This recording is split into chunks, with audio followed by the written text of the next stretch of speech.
Siapa yang stres, saudara? Nah, di Manado ada percakapan antara anak babi dan mama babi, saudara. Anak babi bilang sama mama, "Mama, sudah dengar lagu Natal kah? Kok tadi saya ada dengar lagu Natal?" Lalu mamanya bilang begini, "Badiam tuh setan. Kok kalau kau tidak berdiam, sebentar kamu masuk ke dalam kuali." Sudah mengerti kan? Jadi kita bersemangat, kita bersukacita, tapi kasihan saudara peliharaan di belakang. Kalau mereka dengar lagu Natal jatuhnya.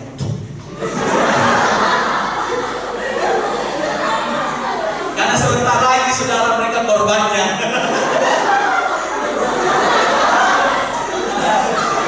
Ya, sudah. Suasana sudah hangat hari ini. Pagi ini saudara juga sudah tersenyum, sukacita. Mari kita kembali kepada firman Tuhan. Amin. Nah, kalau kita berbicara tentang memberitakan Injil atau kabarkan kabar baik, maka kita harus mulai dari satu pertanyaan. Mengapa Yesus harus datang ke dalam dunia ini? Pernahkah kita bertanya, mengapa Yesus harus datang ke dalam dunia ini? Seberapa penting Yesus, Tuhan pencipta langit dan bumi, Raja di atas segala raja, penguasa alam semesta, Tuhan satu-satunya yang tak terhampiri karena Dia kudus, Dia mulia, Dia luar biasa. Mengapa Dia harus berinkarnasi, masuk ke dalam dunia sebagai manusia? Makanya di dalam bahasa teologi itu disebut inkarnasi. In itu masuk, kar itu artinya daging, masuk ke dalam daging. Kalau Tuhan mau datang dengan kemuliaan, kita pasti semua mati. Mengapa? Karena kita berdosa. Tuhan itu kudus, sehingga Tuhan membatasi kemuliaannya. Dia membatasi semua hal yang berhubungan dengan karakter-karakternya di dalam daging, supaya dia bisa dekat dengan manusia. Nah, mengapa Tuhan yang seperti itu mau datang di dalam dunia ini? Mengapa? Pernahkah saudara bertanya? Atau di bulan Desember ini menjadi perenungan kita, kita duduk di kamar kita dan kita mulai bertanya, Tuhan, mengapa Engkau datang ke dalam dunia? Mengapa Engkau mau lahir ke dalam dunia? Bukankah di surga itu tempat yang nyaman? Mengapa Engkau mau lahir lagi di kandang yang hina? Di tempat makan binatang dengan kain yang compang-camping, kain lamping. Mengapa? Ini jawabannya. Dengarlah. Kalau kita tahu jawaban ini, maka pemberitaan Injil itu sebagai satu kesukaan. Karena dengar, saya dan saudara berharga di mata Tuhan. Wow. Mengapa saya dan saudara hari ini berbicara tentang penginjilan? Karena manusia itu bernilai berharga lebih daripada emas dan perak buat Tuhan. Malaikat jatuh, tidak ada korban keselamatan buat malaikat. Ketika Lucifer memberontak kepada Tuhan di surga, Tuhan mengusir dia. Dan akhirnya malaikat itu menyeret sepertiga malaikat yang lain memberontak kepada Tuhan. Saudara lihat, tetapi Tuhan tidak pernah datang untuk malaikat. Tetapi ketika manusia jatuh ke dalam dosa dan manusia memberontak kepada Tuhan, Tuhan datang untuk menyelamatkan kita. Mengapa? Karena manusia itu adalah ciptaan yang bernilai, yang berharga, dan sangat-sangat dicintai oleh Tuhan. Mari bilang kepada diri saudara, saya berharga, saya bernilai, saya dikasihi Tuhan. Amin. Jika kita dapat jawaban ini, maka kita mengerti hati Yesus. Seperti bacaan. Mari kita lihat ayat yang kelima. Bagaimanakah seharusnya pemberitaan Injil ini? Saya sudah pernah khotbah di sini, saya ingat tentang Injil adalah kekuatan Allah yang menyelamatkan. Kalau nanti saudara mau dengar lagi, itu ada di channel YouTube saya sudah pernah ngomong di sini, saya sudah muat di sini. Jadi channel saudara bisa akses dan bisa dengar. Hari ini saya tidak menjelaskan soal Injil, tetapi saya menjelaskan bagaimana seharusnya kita memberitakan Injil. Karena saya dengar ada tim, betul tidak, yang mau berangkat tanggal 16 mau diutus. Kira-kira siapa yang pergi boleh angkat tangan ini? Hari ini ya? Siapa yang mau diutus boleh angkat tangan? Semuanya. Tepuk tangan buat kita ya. Haleluya. Hari ini saya mau diutus. Tuhan, sebentar habis ini saya mau doa buat saudara ya. Khusus buat saudara. Nah, bagaimana seharusnya kita memberitakan Injil? Teladan yang paling tepat yang perlu kita contohi di dalam pemberitaan Injil adalah Yesus. Mungkin ada Paulus, mungkin ada Petrus, ada Yohanes, ada Yakobus, ada murid-murid yang lain. Ada gembala ini, gembala itu, ada pemimpin kita. Tetapi saya mau katakan bahwa teladan yang paling sempurna di dalam pemberitaan Injil itu adalah Yesus. Untuk itu saya mau bawa kita untuk kembali kepada Yesus, melihat apa yang Yesus lakukan di dalam pemberitaan Injil. Sehingga hari ini saudara yang akan diutus, saudara yang akan pergi, saya percaya saudara pergi dengan menerima teladan Yesus. Luar biasa saudara. Yang pertama saudara lihat ayat 35. Demikianlah Yesus berkeliling. Saudara garis bawahi kata berkeliling. Berkeliling ke semua kota dan desa. Kita stop. Saudara, kata yang dipakai di sini bukan berjalan, tetapi berkeliling. Saya minta permisi, saya tarik sedikit mimbar ke belakang supaya saya bisa menggambarkan kata keliling. Kalau di sini Yesus berjalan ke semua kota dan desa, itu berarti ketika Yesus melangkah ke kota dan desa, dia akan masuk satu kota, kemudian masuk satu desa, dan kemudian dia meninggalkan desa dan kota. Itu yang namanya berjalan. Tetapi kata berkeliling, saudara perhatikan, seperti fokusnya ini adalah kota, ini adalah desa, maka dia akan mengelilingi kota dan desa. Betul tidak? Berkeliling. Artinya dia mengelilingi, artinya dia akan kembali ke situ kapan waktu dia mau. Dia tidak akan melupakan tempat itu. Nah, apa yang Tuhan ingin jelaskan buat kita? Yang pertama, Yesus ingin menunjukkan bahwa pemberitaan itu, saudara dengan baik, bukan sebuah program. Pemberitaan Injil dengan baik bukan sebuah program. Hari-hari ini gereja Tuhan selalu membuat program tentang penginjilan. Itu baik.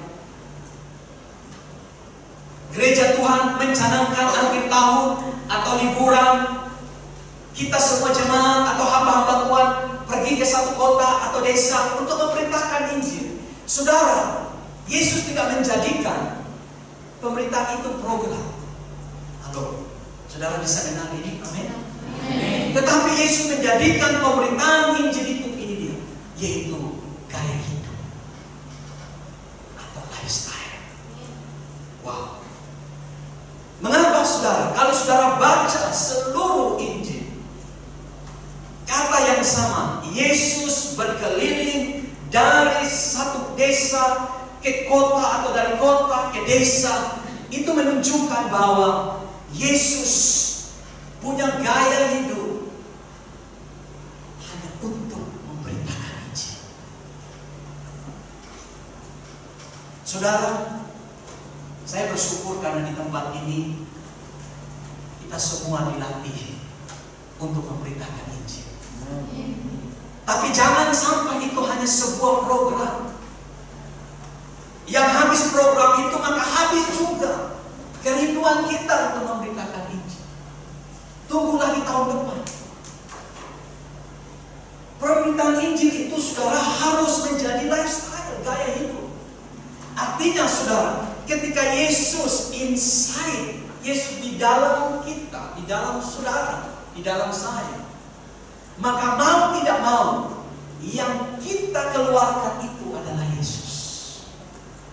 Satu kali saudara, saya jalan ke mall. Biasa di mall itu, di pinggir-pinggir instalasi mall itu ada produk-produk yang dipamerkan.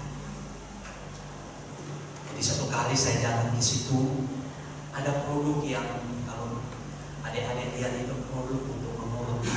Kalau tidak salah kaki, ada urut belakang, ada tempat duduk. Pernah lihatnya? Lalu itu Pak ini, kenapa Mbak? Ini produk baru. Saya bilang produk apa? Ini Pak, ini kalau urut Bapak rasa nyaman sekali. Bapak sering sakit gak? Tidak. Banyak pegang? Tidak. Dia bingung saudara. Kalau Bapak tidak rasa, coba Bapak duduk aja sebentar sekali, duduk aja. Lalu karena dia sudah begitu memaksa saya kemudian datang. Saya duduk. Lalu dia mulai busuk, cok di listrik dan alat itu mulai bekerja. Dia bilang enak Pak, biasa.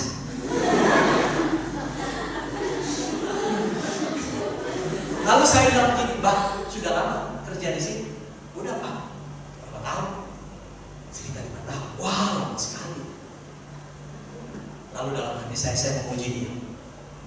Mbak, ini produk dari negara mana sih? Kalau tidak salah dari Cina Pak. Oh, Cina. Apa nama perusahaannya Mbak? Apa ya? Tunggu Pak. Dia buka di katalognya. Oh, dari ini pokoknya. Terus saya tanya, apa sih manfaatnya dan kegunaan barang ini? Dia bilang, Pak, kalau Bapak capek, Bapak punya badan pegal-pegal, pasti akan sehat kembali. Saya bilang, saya sudah bilang tadi, saya punya badan tidak pegal-pegal, tidak sakit. Lalu saya tanya dia yang terakhir, ini sudah ada di berapa negara sih barang ini? Saudara, sampai di situ dia bingung menjelaskan. Mengapa? Dia punya produk, tapi dia sendiri tidak pernah menikmati produk itu. Dia sendiri tidak pernah belajar mengenal produk itu. Dia sendiri tidak menjadikan produk itu sebagai kehidupan. Maka dia gagal menjelaskan keunggulan produk itu. Banyak anak Tuhan yang gagal menjelaskan Injil. Mengapa? Karena dia tidak hidup di dalam Injil. Dan Injil hidup di dalam dia. Amin. Banyak anak Tuhan yang tahu bahwa Injil itu berkuasa, Injil itu hidup, Injil itu menyelamatkan, tetapi dia sendiri tidak pernah hidup di dalam Injil, dan dia tidak sendiri mengalami Injil. Injil itu tidak menguasai dirinya, sehingga di dalam dia bukan Injil. Sehingga apa? Ketika dia keluar memberitakan Injil, dia ragu-ragu. Bahkan hidupnya tidak menampakkan Yesus. Ada satu tim penginjilan ke Toraja, era Nepal. Lalu 2 mahasiswa ini bukan mahasiswa STJ ya. Yang STJ bukan STJ, ini mahasiswa dari sekolah teologi yang lain. Lalu dua ini jalan di pasar. Dong lihat satu nenek ada jual-jual kue patori di pasar. Lalu dong hampiri nenek ini, wah ini target penginjilan. Lalu sudah, berdua datang, udah bilang, nenek, selamat pagi. Nenek dia, selamat pagi kecil. Lalu basa-basi, nenek, jual kue patori. Iya. Ini satu berapa nenek? Oh ini satu tempat 10.000. Nah cerita akhirnya mereka masuk ke penginjilan. Wah, yang satu dua, dah habis. Kan Tuhan utus berdua kan? Tidak boleh sendiri. Harus berdua-dua. Kalau saudara sudah banyak ini, bukan berdua-dua. Tapi jangan cilok di dalam penginjilan. Oke? Nah, yang satu dah nama Yesus, nenek diselamatkan, nenek buka hati, Roh Kudus jamah. Yang satu sudah semakin berhati-hati dengan dia lihat teman-temannya berdoa, dia juga sampaikan ini, sampaikan, nenek cuma begini. Lalu terakhir pernyataan closing, nenek mau terima Yesus atau tidak? Nenek lihat dia, tidak. Wih, mereka kaget. Kenapa ini nenek tidak mau terima Yesus? Padahal dia tadi sudah benar-benar berdoa, yang tadi sudah semua strategi mulai dari apa namanya apa lagi one to one, win to win, semua strategi penginjilan sudah semua sudah. Dia bilang tidak. Wih, mereka bingung. Lalu mereka tanya, kenapa nenek tidak mau terima Yesus? Nenek bilang begini, betul, saya punya ayam 3 ekor tadi malam hilang. Yang curi itu Yohanes, Markus. Mereka orang Kristen. Tapi saya punya ayam dicuri oleh Matius, Markus, dan Yohanes. Itu yang membuat dia tidak percaya Yesus.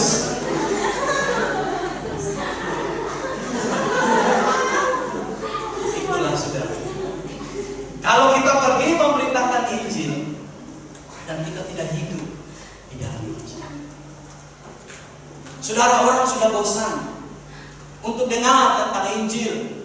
Kalau Injil itu tidak hidup di dalam diri kita, hari ini saya mau pastikan, apakah benar di dalam hati hidup saudara pribadi di tempat ini, Yesus itu sudah menguasai hidup saudara. Jika Yesus sudah menguasai, maka Injil itu bukan program. Setiap kemana saudara pergi, saudara pasti menceritakan orang yang saudara cintai, betul tidak? Kalau saudara yang sudah punya pacar, pasti saudara akan cerita ke teman kamar saudara. Tahu tidak, kemarin saya tembak dia mah. Dia tuh baik sekali, dia tuh perhatian sekali. Kalau dapat terima dari orang tua, pasti dia bagi saya. Mengapa? Karena saudara cinta pasangan saudara, pacar saudara, jadi saudara tidak tahan untuk apa? Menceritakan. Nah, kalau saudara cinta Yesus di dalam saudara, maka saudara akan tidak tenang untuk apa? Untuk cerita. Jadi tidak tunggu bulan Desember, tidak tunggu bulan Juli, tidak tunggu program itu ada, tetapi setiap hari saudara akan menceritakan siapa yang mencintai saudara dan siapa yang saudara cintai di dalam hidup saudara. Ada amin? Mari kita tepuk tangan kemuliaan buat Tuhan. Dan saya mau hari ini setiap anak muda di tempat ini cinta Yesus sungguh-sungguh. Yesus itu harus menjadi kebanggaan. Dia harus menjadi yang utama dan yang pertama dalam hidup kita. Yesus itu harus menjadi pemberitaan kita. Sehingga apa? Pemberitaan Injil itu bukanlah sebuah perintah yang harus kita takut untuk tidak melakukannya. Memang di dalam Matius 28 ayat 19 Yesus memberikan amanat agung. Tetapi kebanyakan kita takut dalam melakukan itu. Oh, kalau saya tidak memberitakan Injil, nanti saya seperti ini. Jadi kita memberitakan Injil karena kita takut. Buat saya, pemberitaan Injil itu kesukaan. Amin. Pemberitaan Injil itu kesenangan. Kemana saja saya akan cerita tentang siapa yang mencintai saya, siapa yang telah mati buat saya, siapa yang telah berkorban buat saya. Mungkin saya akan cerita pacar saya baik, saya cerita orang tua saya baik, saya cerita tentang nilai saya baik, saya cerita tentang keberhasilan saya baik. Tetapi saudara, semua itu tidak akan ada efeknya jika Yesus tidak mati buat saya. Dan ketika Yesus sudah berkorban buat saya, darahnya sudah tercurah buat saya, dia sudah tersalib buat saya, tidak ada alasan buat saya untuk tidak menceritakan tentang cinta Yesus kepada orang lain. Ada amin.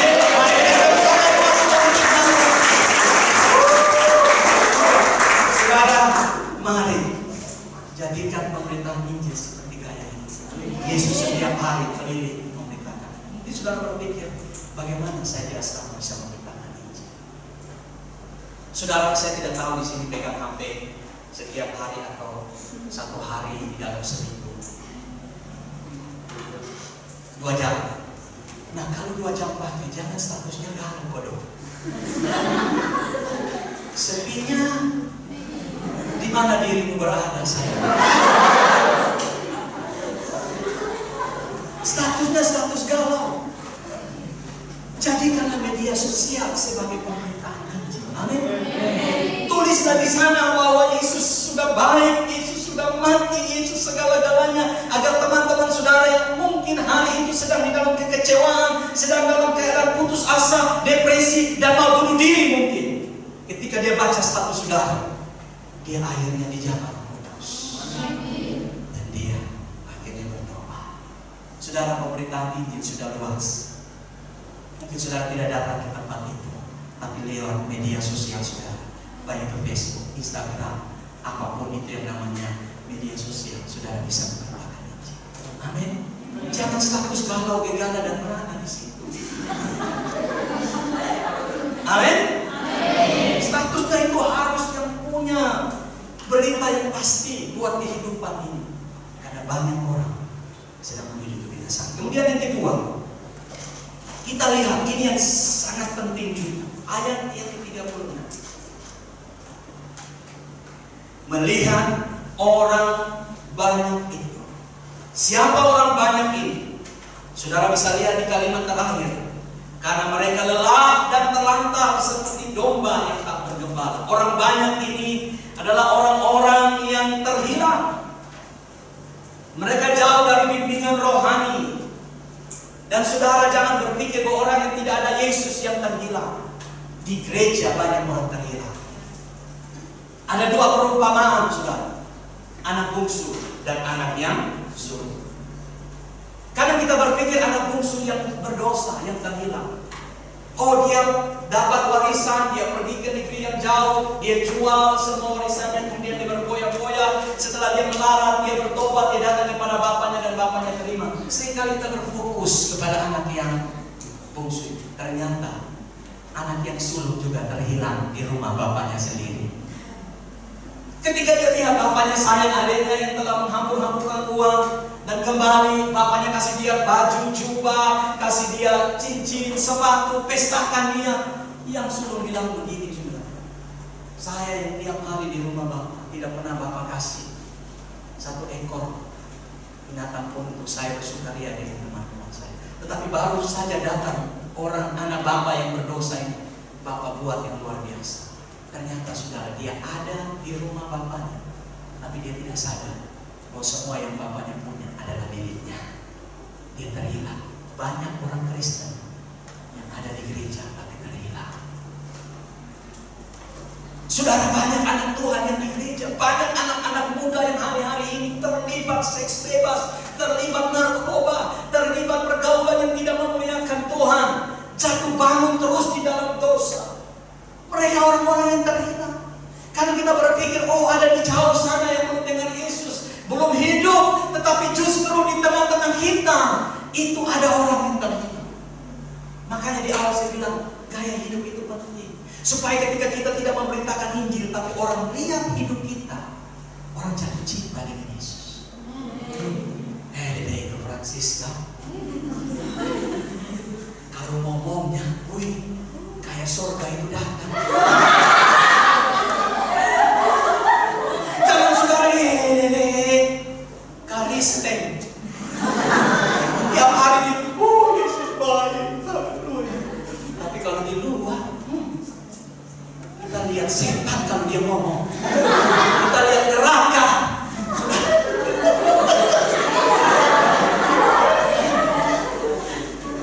Siapa yang dipermalukan? Yesus yang saudara angkat-angkat tiap hari di mimbar ini. Percuma. Amin. Nah, apa maksudnya? Yang kedua ini, bagaimana seharusnya kita memberitakan Injil? Yang pertama itu Injil harus menjadi gaya hidup. Yang kedua adalah kita memberitakan dengan motivasi dan dasar yang benar, yaitu kasih. Amin. Pemberitaan Injil bukan untuk gaya-gayaan. pemberitaan Injil bukan untuk ketenaran. Wih, dari apa? Yayasan apa ini? Dunia Gembira. Wih, luar biasa ini tim datang. Mantap ini pasti. Wih, luar biasa. Saudara, dalam penginjilan kita tidak mencari yang namanya ketenaran. Amin. Tetapi dalam penginjilan Yesus membuktikan ketika dia lihat orang-orang yang terhilang itu. Saudara, ada kasih. Di situ disebut compassion, belas kasihan. Artinya kasih yang dalam. Kalau dia tidak sampaikan Injil, maka orang-orang ini pasti binasa. Kalau dia tidak buka mulut untuk mengajar dan menyembuhkan orang sakit, orang-orang ini akan tersesat dan terhilang. Penginjilan harus lahir dari hati yang mengasihi jiwa-jiwa. Pastikan hari ini, apakah saudara mengasihi jiwa-jiwa itu? Kalau hari ini saudara hanya ikut karena ada program, saudara ikut karena ikut-ikutan, saudara ikut karena hanya mau dilihat oleh jemaat yang nanti saudara kunjungi, saudara tidak akan dapat apa-apa. Yesus melihat mereka yang terhilang dengan hati. Ketika saudara datang dengan hati, berbeda saudara. Saudara bisa datang kepada orang nenek-nenek, saudara bisa datang kepada orang yang miskin, orang yang tidak punya apa-apa, tapi saudara datang dengan kasih yang besar. Amin. Sekarang zamannya media sosial. Orang yang celaka bukan ditolong, tapi mereka pasti padahal orang mau mati di situ. Lagi kebakaran, saudara bukan telepon pemadam kebakaran, tapi foto. Saudara-saudara, diliput hari ini telah terjadi kebakaran di sini. Saudara, untuk apa? Untuk terkenal. Kita penginjilan bukan nenek sabar ya. Sebelum saya menginjil kita dong foto dulu. Langsung upload, nenek telah percaya Yesus. Padahal dia mau beritakan Injil, saudara. Iya kan? Orang kalau di mall saudara mau makan, ini jangan dulu makan. Kenapa? Kita foto dulu. Cek foto makanannya. Ada tulis di situ. Langsung makan siang. Saya rusuh. Bukan cuma makan yang dipoto. Ketika makanan masuk, lalu dia keluar, saudara juga dulu.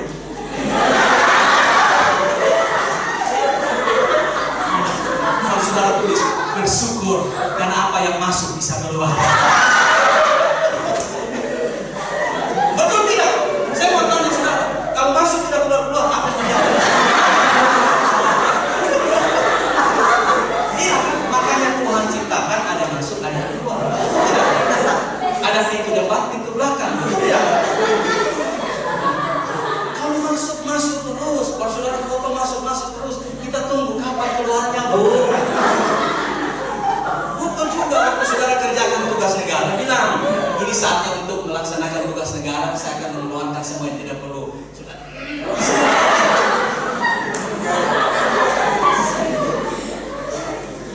Sekarang kan zaman orang mau terkenal. Tetapi apa yang didapat dari orang terkenal? Banyak orang yang stres.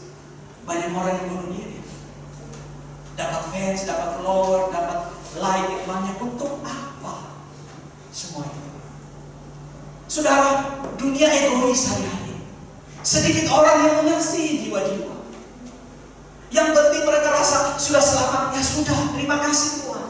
Mereka gak mau peduli lagi orang-orang yang belum selamat. Tapi hari ini saya bersyukur di tempat ini. Saudara-saudara, adik-adik semua punya hati yang mengasihi jiwa-jiwa.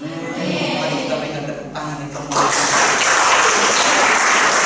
Pergilah karena saudara mengasihi. Melangkahlah di dalam kasih Tuhan. Saudara berdoa, Tuhan, jangan saya pergi dengan hampa. Jangan saya pergi karena program. Jangan saya pergi karena saya takut. Tetapi saya pergi karena saya cinta Tuhan dan saya cinta jiwa-jiwa. Supaya ketika saudara ngomong, kuasa Tuhan itu menyertai saudara. Saudara, kuasa akan terjadi kalau ada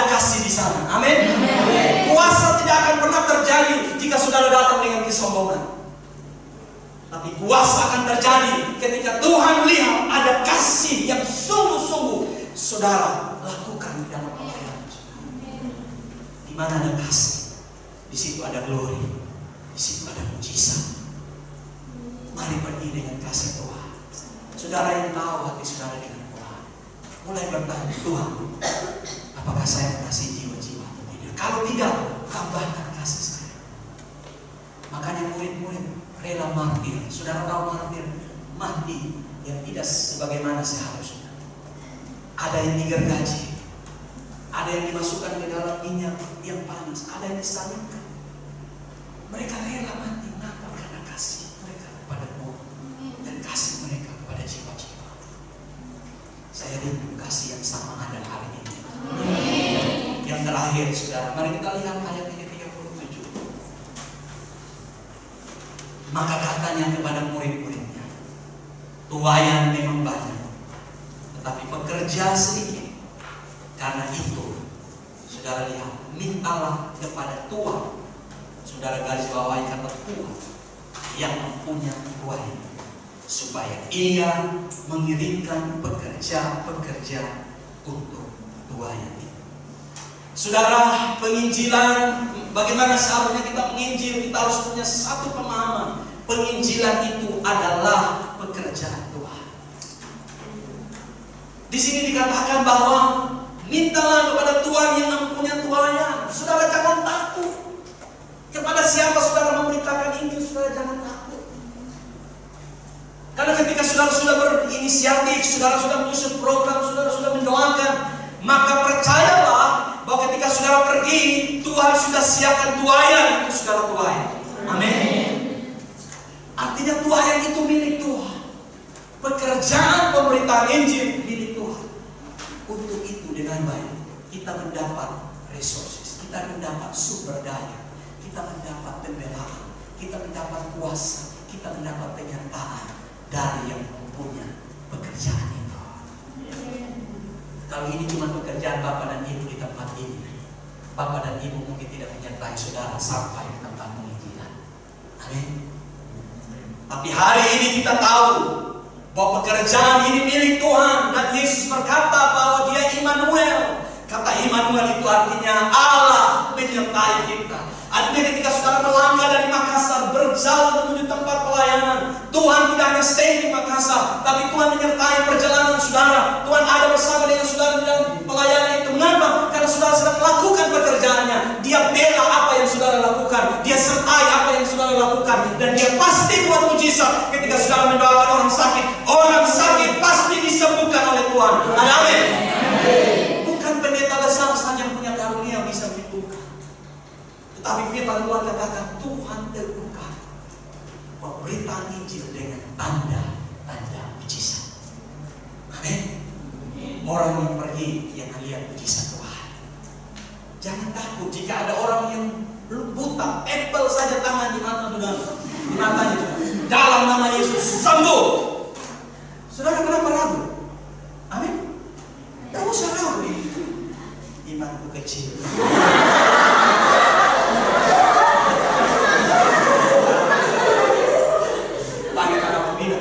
Tolong dulu. Jangan. Kalau ada jalan yang timpang, dapat pegang kakinya dalam nama Yesus. Sembuh, berjalanlah. Saudara, kalau Tuhan yang mengikuti saudara, pasti Tuhan buat kemuliaan. Amin. Jangan takut saudara. Saya pernah penginjilan di satu kota yang terkenal dengan perdukunan yang luar biasa. Itu di NTT, di Pulau Sabu yang namanya Raijua. Saudara, di situ kuasa perdukunan yang hebat. Malam pertama, kedua, saya sudah dapat serangan luar biasa. Malam ketiga, saudara, saya khotbah di gereja, khotbah penginjilan. Penuh ruangan itu, dan gereja itu, saudara, baru dibangun dan tidak ada jendela-jendela. Jadi banyak orang di luar. Lalu kemudian ibadah itu mulai. Majelisnya bilang sama saya, Pak Pendeta, kita sedang dikepung oleh para dukun. Saya bilang, mana dukun itu Pak yang ada di jendela semua? Mereka lagi melepaskan mantranya. Saya bilang, tenang aja Pak, yang sertai kita lebih berkuasa, lebih dahsyat, lebih luar biasa dari semua para dukun.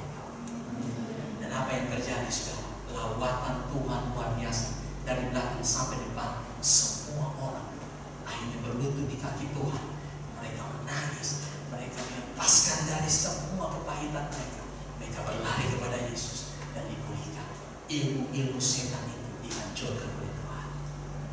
Saudara lihat, kalau Injil itu gaya hidup saudara, saudara datang dengan kasih dan saudara sadar ini bukan pekerjaan saya, ini Tuhan yang bekerja, maka Dia pasti sertai saudara. Jangan pernah takut, ada amin. Jangan pernah takut, jangan pernah gentar. Kalau saudara hadapi kepala suku mungkin, jangan semuanya hanya terfokus kepada seseorang yang di depan. Saudara harus berdoa, Tuhan, kepada siapa saya harus memberitakan ini?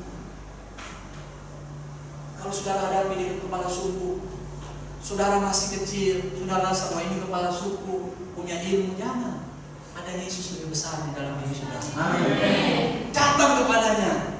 Dia butuh keselamatan saudara. Kalau dia tidak dengar hari itu, kapan lagi dia mau dengar? Dan kalau dia mati hari itu, tanggung jawab siapa? Sudah pasti kita yang diutus oleh Tuhan. Amin. Hari ini, mari kita memberitakan Injil dengan cara yang benar.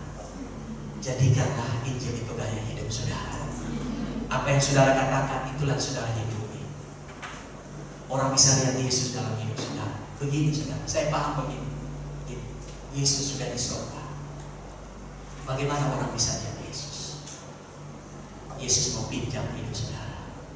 Dia mau bilang begini, adik, saya mau agar teman dapat mengenal aku melalui cara bicara. Saya mau teman kenal aku lewat perhatianmu. Aku mau hidup di dalam supaya dunia dapat melihat aku di dalam engkau. Jadi saudara tahu Yesus mau pinjam hidup saudara supaya dunia bisa mengenal Dia. Dia sudah di surga, tapi hari ini Dia bilang, aku mau hidup di dalam engkau. Jadikanlah pemberitaan ini sebagai gaya hidup. Pergilah dengan kasih Tuhan. Pergilah dengan cinta kepada jiwa-jiwa. Sebagaimana Tuhan sudah selamatkan hidupmu, saudara ingat mereka. Mereka butuh keselamatan. Dan ingat, pekerjaan ini milik Tuhan. Dan kalau milik Tuhan, surga pasti membela saudara. Mata surga akan melihat saudara. Dalam Tawarik berkata bahwa Tuhan, mata Tuhan menjelajah seluruh bumi. Dia akan memberikan kekuatan kepada orang-orang yang bersungguh hati kepada Dia. Ketika saudara melangkah, ada penyertaan Tuhan dalam hidup saudara. Ada amin?